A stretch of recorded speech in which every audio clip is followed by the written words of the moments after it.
The movie opens with a vast landscape featuring grasslands, mountains, rivers, and a waterfall. A humanoid figure climbs to the top of the waterfall, removes its hooded robe, and drinks from a bowl it carries. After drinking, a pebble-shaped object in the sky retreats into space. The contents of the bowl cause the creature to disintegrate, and it falls into the waterfall. The next scene takes place on the Isle of Skye in 2089. Archaeologists and lovers, Charlie Holloway and Elizabeth Shaw, discover a cave they believe holds clues to human origins. The cave walls are adorned with drawings suggesting that answers lie deep in space. The story then jumps 4 years ahead, to December 2093, where the spaceship Prometheus is en route to an unknown destination in space.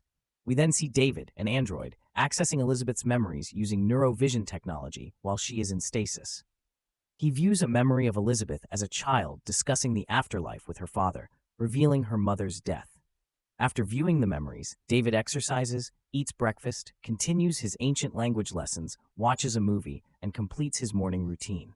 Just as he finishes, the ship's computer alerts him that they are nearing their destination. David heads to the cockpit, opens the windshield blinds, and is captivated by a planet with a single ring around it. He returns to the stasis area, noticing that Meredith Vickers, the mission leader, has awakened and is doing push-ups. She asks how long the journey has taken, and David replies precisely 2 years, 4 months, 18 days, 36 hours, and 15 minutes. She then asks if any crew members have died, to which David responds negatively. Meredith instructs him to wake the others. A voice instructs the crew members to drink fluids and consume high-calorie shakes as they wake. Meredith sees Janek, the captain, tending to a Christmas tree and is puzzled, to which Janek responds that it's Christmas. Meredith informs him that the mission briefing will begin soon. Elsewhere on the ship, Milburn, a biologist, introduces himself to Fifield, who bluntly states that he's not interested in making friends. The mission briefing begins with Meredith introducing herself to the crew. David then plays a holographic video of Peter Wayland, the head of the organization funding the expedition. Wayland explains that they are there to find the engineers who presumably created humanity. These engineers may hold answers to humanity's origins, purpose, and the afterlife. Wayland initiated this expedition after meeting with Charlie and Elizabeth and learning about the rock paintings pointing to space.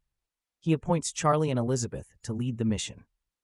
After Wayland's message, Charlie and Elizabeth elaborate on the mission, showing archaeological findings from around the world, all depicting the same pictogram of people worshipping giant beings pointing to the stars.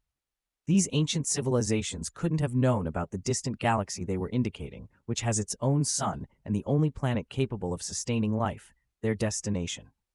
Fifield and Milburn express skepticism, asking for proof. Elizabeth admits she can't prove her theory, but believes in it. After the briefing, Meredith warns Charlie and Elizabeth not to contact the engineers directly and to report back to her if they find them.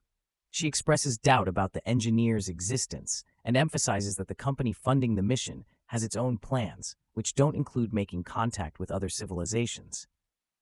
Charlie and Elizabeth were included in the mission only because Wayland wished it, but he no longer makes decisions. Charlie asks about David's progress in learning ancient languages, and David confirms that he is proficient enough to communicate with the engineers. As the ship lands, they notice that the planet resembles Earth, though its mountains are taller than Everest. Captain Janek and his crew, Ravel and Chance, land the ship near a circular artificial structure, which Charlie notices first. As the survey team suits up to explore, Charlie questions why David, who doesn't need air, is wearing a spacesuit. David explains that he was designed to look human because people are more comfortable interacting with their kind, and the suit helps maintain his human appearance.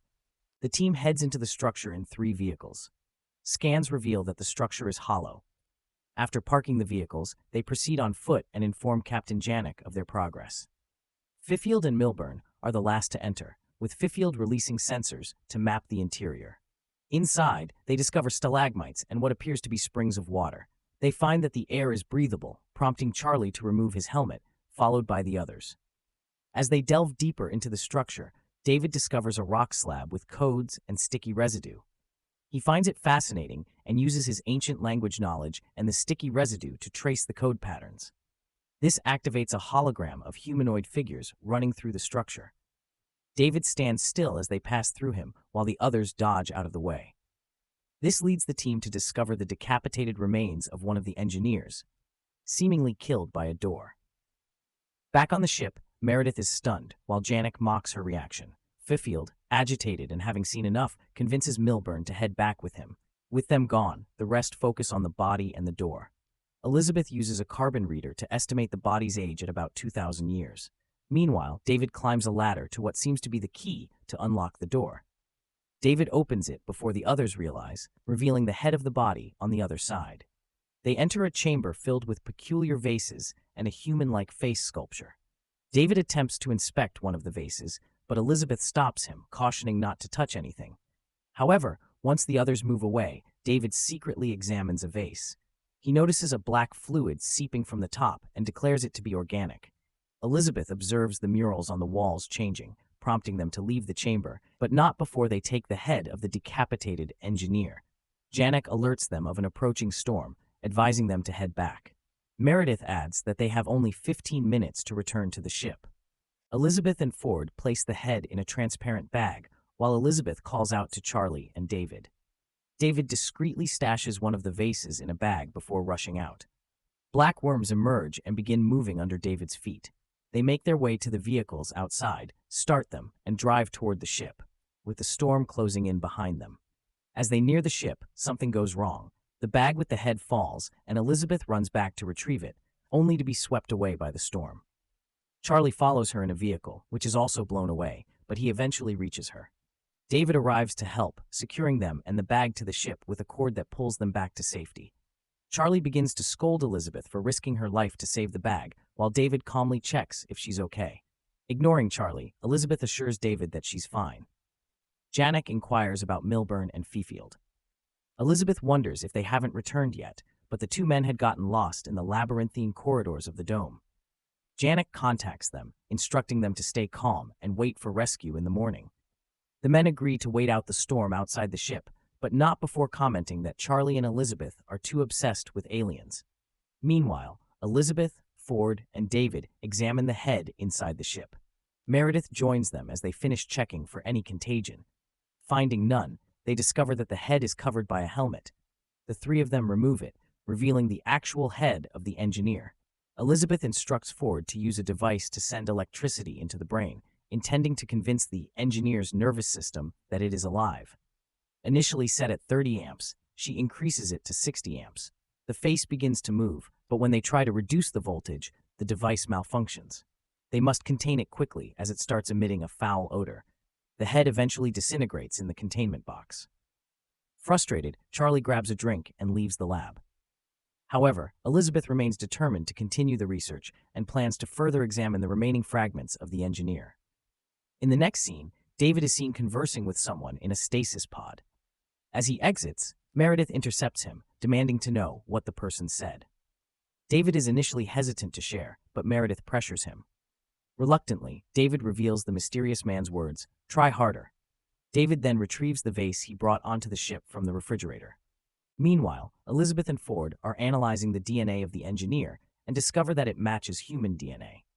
David also extracts an object coated in a slimy liquid from the cylinder, resembling a bottle. He pours a drop of dark liquid and carefully examines it. Meanwhile, Elizabeth tries to understand what might have wiped out the engineers. In the following scene, David offers a bottle of champagne to Charlie. Charlie offers David a drink, but David declines. Charlie makes disparaging remarks about David's origins, to which David retorts that he should keep his opinions to himself. Charlie laughs it off, but remains disheartened by the expedition. He had hoped to find answers to life's biggest questions from the engineers. David then asks what he is willing to do to get those answers. Charlie replies that he would do anything.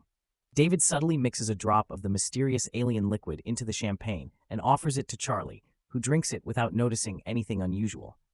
Meanwhile, Fifield and Milburn are still lost and stumble upon the hardened bodies of deceased engineers. A probe in the dome-shaped structure detects a life form, triggering an alarm on the ship.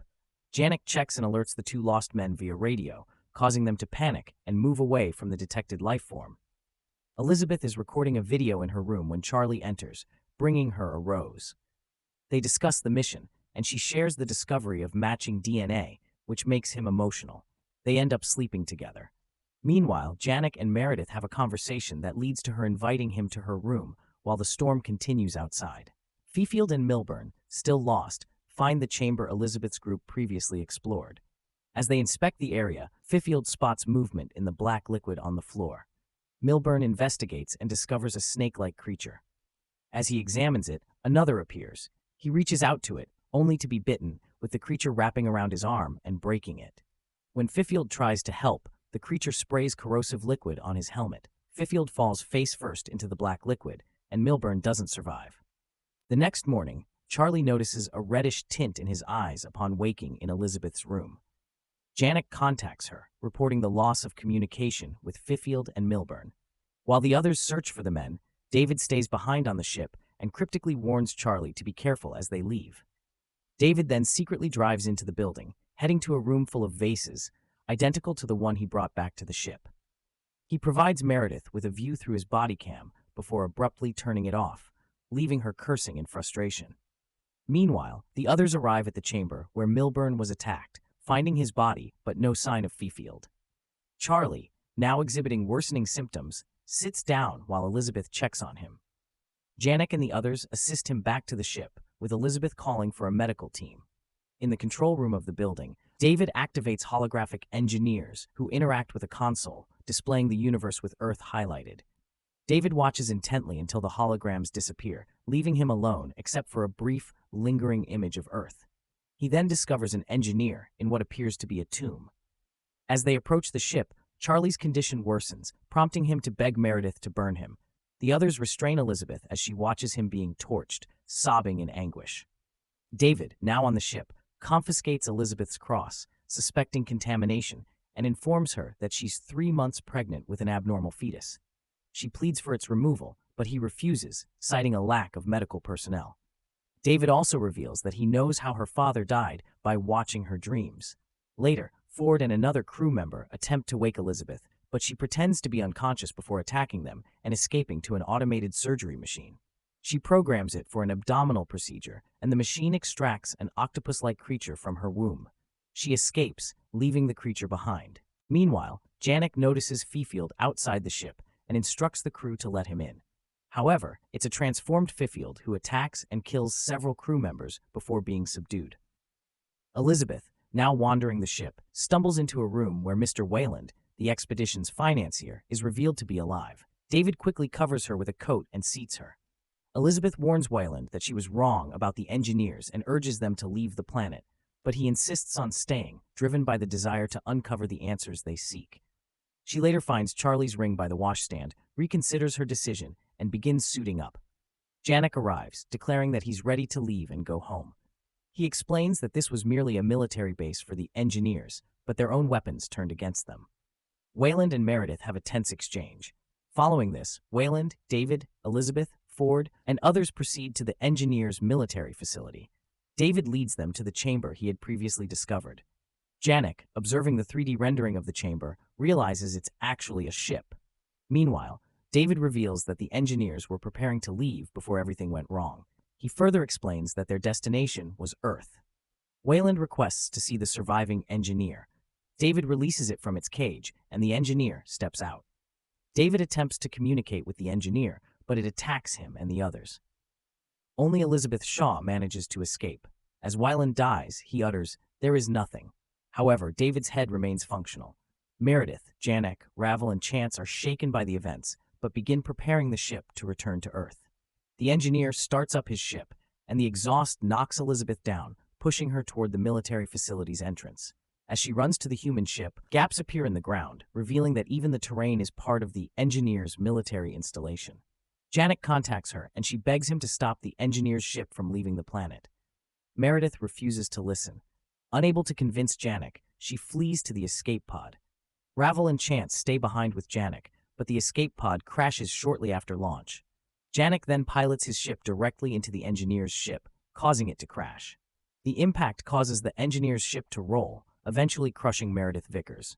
Elizabeth narrowly avoids being crushed and makes her way back to the Earth ship, with her oxygen levels critically low. Inside, she hears a noise and discovers the creature she birthed, now grown enormous. David warns her that the engineer is coming for her. She defeats the engineer by letting the octopus-like creature attack it. David then tells her that the engineers have other ships. She goes to retrieve him from the crashed ship, informing him that she isn't returning to Earth. She is determined to uncover why the engineers who created humanity also wanted to destroy it. Elizabeth places David's head in a bag and zips it shut. She writes a report before leaving the planet in an engineer spaceship. The final scene shows a new creature emerging from the body of the engineer that the octopus-like creature had killed. Thank you for watching the video. If you like the video, please like, share, comment, and subscribe.